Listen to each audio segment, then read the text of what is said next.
Bandai pagerinti krūtinės stuburo dalies mobilumą, darai pratimus ir niekaip nematai rezultatų.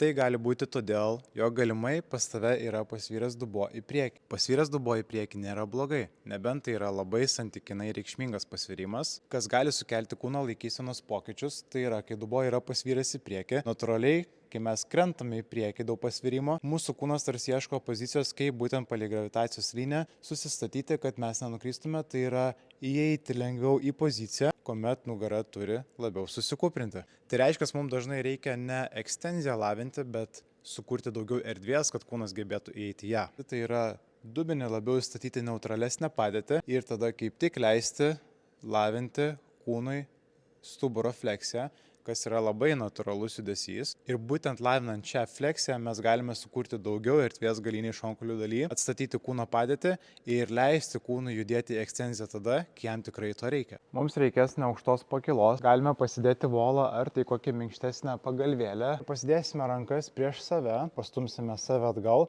bet šitoj padėtį mes savęs nesulenksime maksimaliai. Atliksime saikingą stuburo fleksiją.